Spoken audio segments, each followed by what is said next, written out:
Watch carefully. In Pakistan, a business owner, aiming to cut costs, imported many second-hand trucks from the United States at low prices. However, within less than 2 months of purchase, many drivers face the issue of the truck's rear housing breaking. Fortunately, repair costs are relatively low in Pakistan. Otherwise, it would have negated a month's worth of the truck owner's earnings. There's a shop that specializes in repairing truck rear housings and axles, known for their professional expertise. Let's take a look at this truck. The area around the axle sleeve of its 457 rear axle housing has visibly cracked beyond repair with just Adify. But for a professional welder, this is a minor issue. Looking at the top of the rear axle and housing, there's a slight oil seepage. In the US, it could be welded without disassembling the rear axle. However, due to Pakistan's different road conditions and frequent overloading, it's necessary to remove it and reinforce it with a steel plate. The mechanic chose a steel plate nearly 1 centimeter thick for the repair. He first cut the top of the plate into a triangular shape, then brought it to the rear axle for comparison to ensure a proper fit. If not, further cutting was needed to adjust the fit. Then, he cut the steel plate to the required length. Next, the mechanic dealt with the cracked axle sleeve. Since a welded sleeve wouldn't last long, he decided to cut it off and replace it with a second-hand one. Previously, the shop relied on torch welding for cutting, but now they've upgraded to oxy-fuel cutting. Even the owner drives a practical 7,307-seater vehicle.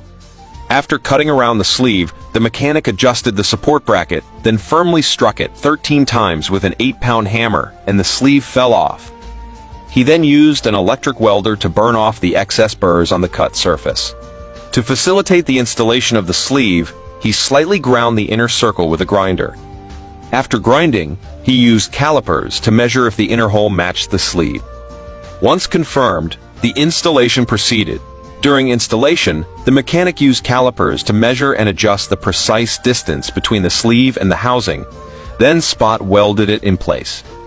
After spot welding, he corrected the alignment with a drift pin and hammer, slowly adjusting the concentricity before welding. Since the 507 welding rods were used up, he had to use 422 rods for welding. The final welding result was quite good. After knocking off the slag, the welds were seamless. Although not quite as good as secondary welding, it was still masterful. How would you rate such welding skills out of 10? Then, the mechanic welded the thickened steel plate back onto the exterior. This plate's welding required skill. He first spot welded the connecting points, secured the raised parts with a clamp, then struck it 8 times with an 8-pound hammer to ensure the plate fits snugly against the rear housing before tightening the clamp for welding. During welding, he struck every 6 centimeters of the seam 6 times to relieve stress. Since he was wearing slippers to prevent slag from flying onto his feet, he now squatted on a stool to weld.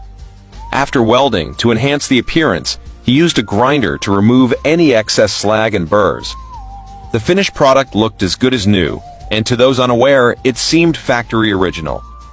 With such quality, there would be axle brakes, but no housing brakes.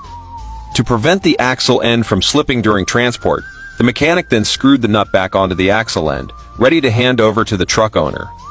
If you like, please like and follow.